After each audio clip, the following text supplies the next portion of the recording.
No one believed that a bunch of young frum guys are going to really do this thing. A bunch of schleppers, what are we, right?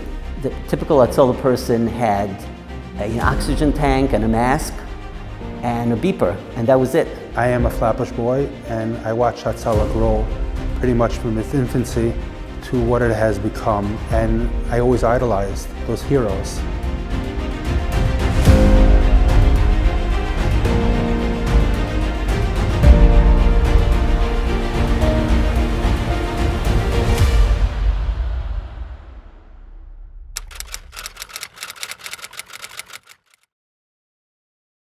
My name's Herschel Weber, and I'm the founder from the Hatzalah. I knew Flatbush is going to be big, because I knew Flatbush is covered a lot of ground. The guy grows. There's Salem Dams in Salem. He fell to the floor. His feet, his head, touched my feet, right in front of me. And he's grasping for breath, and insufficient till the police came. That I saw the Shumer Mamish left him. I heard one cop say to the other cop, "The shame he came so late. If he'd been here earlier, we could have saved this guy. The guy is still warm." I can see he just passed out. "What would you do if you'd have been here earlier?" He says, "What are you talking about? We would have given him oxygen. We would have do something." And I went to buy an oxygen tank. The guy asked me if I know how to use it. I said, "No, I have no idea. I have no idea how to use it." So they teach me, I'll learn how to use it. We're friends as babies. We're together to Taradas. We cut school together. We hung out together.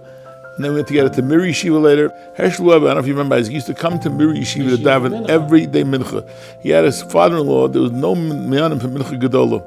And he would come with his grandfather, and we got on his case. We got on his case to say we need Hatzalah in this neighborhood. He took room 35 upstairs in Mirrer Yeshiva. He came with 4 tzabbrachana, tzaknakta tanks. You didn't turn them on just with a handle. You had to put in a wrench and turn it on. It was a whole big spiel. This is Hatzalah tanks, he says to us. These are Hatzalah tanks.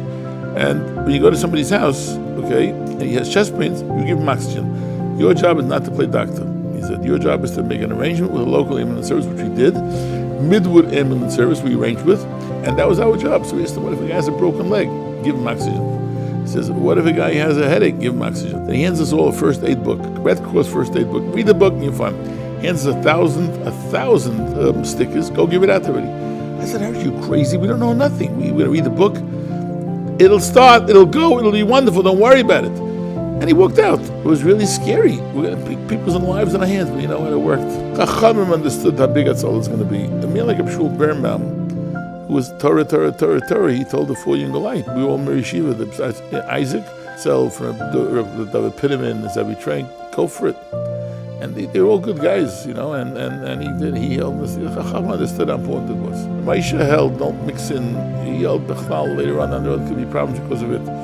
And if you make him leave the car there, they won't want to join. He held Tiru Sefer Mishn Tchilasan. When we first asked him about Shabbos, he is whether we should come back, and then he says, "Well, you might have another call." We all started laughing because we had 1 call a week, 2 calls a week the most. It was in the Agudah of Avenue H.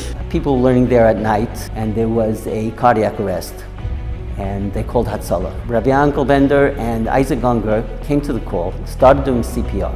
They were exhausted, they depleted their oxygen. Finally, after 45 minutes, the city ambulance came. Needless to say, this person did not make it. There was a person there who was watching all this. A couple of days later, he was on the train and he saw Rav Nissen Wolpin, Olav Shalom, and he started a conversation with him and told him over the story and said, "Listen, you work with Yaakov Bender and Agudah, why can't we just raise the money and get an ambulance?"